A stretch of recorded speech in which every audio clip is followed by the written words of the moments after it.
শুধু আগে মুখে শুনতাম যে মানুষ পরিবর্তন হয়, আবহাওয়ার পরিবর্তন হয়, যুগেরও পরিবর্তন হয়, কিন্তু কখনো স্বচক্ষে দেখিনি। তবে এখন দেখতে পাচ্ছি যে সত্যি যুগের পরিবর্তন হয়ে গেছে। কারণ দেখো, চৈত্র মাস চলছে, এখনই যেন ঘোর বর্ষা নেমে গেছে। সেই দীর্ঘদিন থেকে মুষলধারে বৃষ্টি হয়েই চলেছে, দিন রাত মিলিয়ে, আর এখনও পর্যন্ত হয়েই চলেছে। তো যাই হোক, সকাল সকাল তো উঠে দেখলেই কী হারে বৃষ্টি পড়ছে। তো সকাল সকাল মুখ টুক দিয়ে ফ্রেশ হয়ে নিয়ে সোজা চলে এসেছি রান্নাঘরে। রান্নাঘরে এসে দুধটা আগে গরম করে নিলাম, গরম করে কিন্তু চা বসিয়ে দিলাম।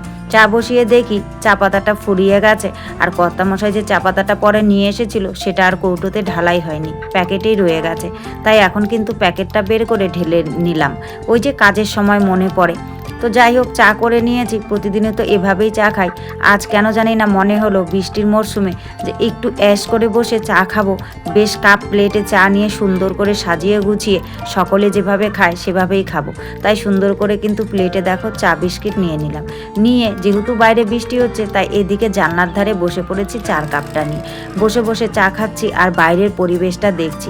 হয়তো ক্যামেরায় খুব ভালো দেখা যাচ্ছে না, কিন্তু এমনি খালি চোখে দেখলে পরে বাইরের পরিবেশটা কিন্তু বেশ ভালোই দেখা যাচ্ছিল আর খুব ভালো লাগছিল। বৃষ্টির ওয়েদারে এভাবে বাইরে ঘরে বসে বসে চা খেতে খেতে বাইরের পরিবেশটা দেখতে কিন্তু দারুণ লাগে। তারপর অনেকটাই বেলা হয়ে গেছে, মেয়ে ঘুম থেকে উঠে পড়েছে। তো মেয়ে যে দুধটা গরম করেছিলাম সেটাই যে বাটিতে ঢেলে নিয়ে নিলাম, আর সঙ্গে একটুখানি মিষ্টি দিয়ে দিলাম। মেয়েকে সাধারণত চিনি কিন্তু খুব কম খাওয়াই, মিষ্টি দানাটাই বেশি খাওয়াই, কারণ একটুখানি মিষ্টি না হলে দুধটা ও খাবে না। সে কারণেই কিন্তু একটুখানি মিষ্টি দানা দিয়ে দিলাম। তো দুধ আর বিস্কিট দিয়ে দিয়েছি আজকে সকালের খাবারে। আজকে সকালে অন্য কোনো আর ভারী খাবার করিনি, যেহেতু দুধ আছে আর দুধ বিস্কিট খেতে ও বেশ ভালোই বাসে, সে কারণেই কিন্তু দুধ বিস্কিট দিয়ে দিলাম ওকে খেতে। আর মুষলধারে বৃষ্টি মানেই খিচুড়ি খেতে হবে, সে কারণেই দেখো সকালের খাবারের জন্য আজ কিন্তু বসিয়ে দিয়েছি খিচুড়ি। আর বেশ কয়েকদিন থেকেই তোমরা দেখছো যে আমাদের সকালের খাবার হিসেবে কিন্তু খিচুড়িই খাওয়া হচ্ছে। তো আজও কিন্তু সবজি দিয়ে খিচুড়ি বসিয়ে দিয়েছি। তো ওইদিকে খিচুড়িটা সেদ্ধ হতে হতে এইদিকে যেহেতু বৃষ্টি পড়েই চলেছে, সে কারণে ঘরে যে আরেকটা বালতি খালি ছিল সেই বালতিটাকেও নিয়ে এসেছি বসিয়ে দেওয়ার জন্য। তবে সাইড দিয়ে বালতিটা বসিয়ে দিয়েছিলাম, বালতিটা পড়ে গেছে, ওখানে ঠিকঠাক মতো বসছিল না, তাই ওখান থেকে সরিয়ে দিলাম। আর ওই বালতিটা ভরে গেছে, ভাবছি বালতিটা আনবো, তো দেখি বৃষ্টি করে গাটা ভিজে যাচ্ছে, সে কারণে আর যেতে সাহস পাচ্ছি না। তবুও দেখি বালতিটা এখানে বসালাম, তো এখানে জল পড়ছে না, তাই সাহস করেই কিন্তু বৃষ্টির মধ্যে একটুখানি ভিজেই আমি বালতিটাকে খুব সুন্দরভাবে ওখান থেকে সরিয়ে দিলাম। সরিয়ে দিয়ে এখন যে বালতিটা আমি নিয়ে এসেছি সেটা বসিয়ে দিলাম। বেশ কিছুক্ষণের মধ্যে এটা ভর্তি হয়ে যাবে, কারণ এই বৃষ্টির জলেই না আমাদেরকে কাজকর্মগুলো করতে হচ্ছে। ওই যে মুষলধারে বৃষ্টির কারণে জলের পাইপ ভেঙে গেছে, জল নেই, কিন্তু জল নেই বলে তো কাজকর্ম ফেলে রাখা যাবে না, সে কারণেই কিন্তু বালতি বসিয়ে বৃষ্টির জল ধরে ধরেই কাজকর্ম করতে হচ্ছে।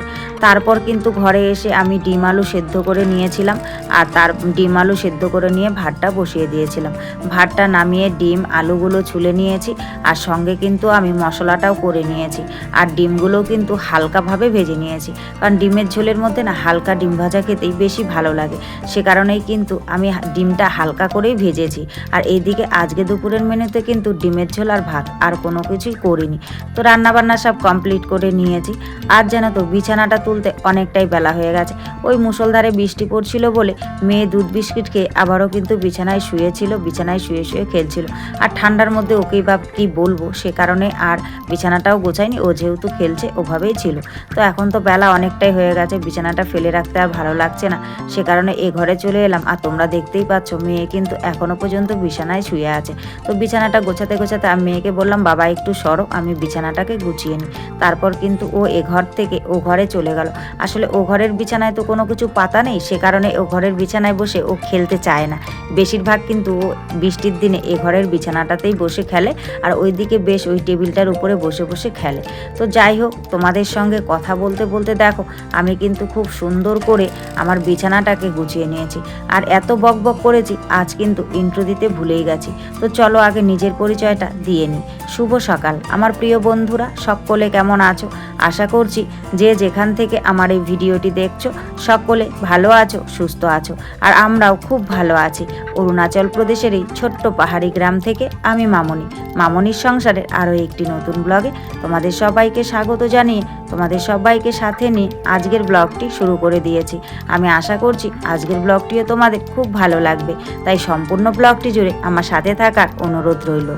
ঘড়ির কাঁটায় বেলা বেজেছিল সকাল 6:45, আর 6:45 থেকেই আমি তোমাদের সবাইকে সাথে নিয়ে আজকের ব্লগটি শুরু করে দিয়েছি। যারা নতুন এসেছো আমার ব্লগটি যদি ভালো লাগে প্লিজ একটি লাইক করে চ্যানেলটি সাবস্ক্রাইব করে আমার পাশে থেকো। আর যারা আগের থেকেই আমার পাশে আছো তাদেরকে আমার অসংখ্য অসংখ্য ধন্যবাদ আর আমার মন থেকে অনেক অনেক অনেক ভালোবাসা। সুন্দর করে বিছানাটা গুছিয়ে রেখে কিন্তু আমি একদম ঝাড়ু হাতে নিয়ে ভেতরের রুমটা খুব সুন্দর করে ঝাড়ফাট দিয়ে নিয়েছি, আর বাইরের রুমটাও ঝাড়ু দিয়ে নিয়েছি। আর ঝাড়ু টাড়ু দিয়ে ওই সামনের দিকে জায়গাটায় জল জমে আছে বলে আর ঝাড়ফাট দিইনি। তারপর দেখো এই গাছটাতে গতকাল অবধি কত সুন্দর, কি সুন্দর ফুল ফুটেছিল, ফুল ধরে রয়েছিল, কিন্তু দেখো আজ একটা ফুলও নেই। আসলে কি বলতো, ওই কখন যেন ছাগল এসে খেয়ে চলে গেছে, একদমই দেখতে পাইনি। আসলে বেড়া টেড়াগুলো দেওয়া হয়নি, তো সে কারণে ছাগল এলে পরে মুড়িয়ে খেয়ে চলে যায়। তবে এই গাছগুলো কিন্তু খায়নি, শুধুমাত্র ফুলগুলোই খেয়ে গেছে। আর দেখো বৃষ্টি পেয়ে কিন্তু যেমন আমাদের সমস্যা হচ্ছে কাজ করতে, তেমন কিন্তু গাছগাছালিগুলো প্রাণ ফিরে পেয়েছে। দেখো কি সুন্দর গাছগুলো জ্যান্ত হয়ে একদম ফুল দিতে শুরু করে দিয়েছে। এই গাছটাতেও দেখো কি সুন্দর কড়ি হয়েছে, ফুল হয়েছে। আর গোলাপ গাছটাতেও কিন্তু বেশ কুশি ছাড়ছে।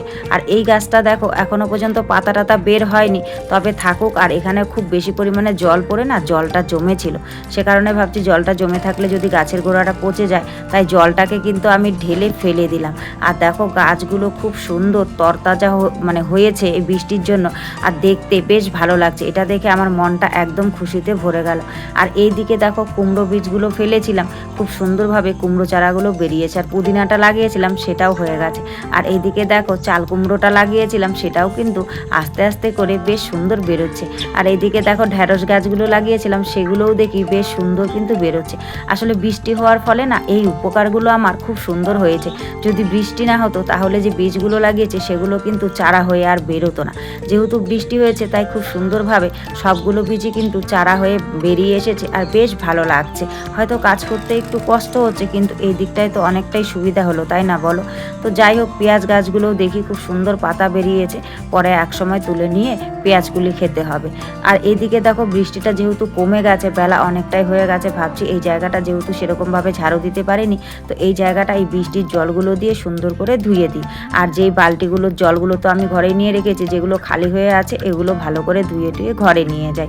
কারণ কি বলতো, স্নান টান করার পর তখন আর ধরতে টরতে ভালো লাগবে না, সে কারণেই কিন্তু। আর জুতোগুলো তো বৃষ্টি পড়ে না কাদা টাদা ছড়িয়ে ছিটিয়ে ছিটকে আছে, সে কারণে দেখো জুতোগুলো ধুয়ে টুয়ে ওই দিকটায় রেখে দিলাম। আর এদিকে ছোট বালতির জলটাও দিয়েও সুন্দর করে কিন্তু আমি সামনের দিকের পাকাটা একদম ধুয়ে পরিষ্কার করে রেখে এখন ছোট বালতিটাও ধুয়ে নিলাম। ধুয়ে টুয়ে নিয়ে এখন বালতি দুটো নিয়ে কিন্তু সোজা চলে এলাম আমি সিনটেক্সের এখানে এসে বালতি ভরে জল নিয়ে যাব বাথরুমে, কারণ এখন আমি স্নান করব, সে কারণে। আর সিনটেক্সে খুব বেশি পরিমাণে জল নেই, জলটা অনেকটাই নিচে চলে গেছে, অনেক দিন থেকে জল আসছে না। তো এই জলটা কিন্তু খুব কমই ব্যবহার করি, জানো তো, বেশিরভাগ বৃষ্টির জলই ব্যবহার করা হয়। তো চলো আজ এ পর্যন্তই, টাটা।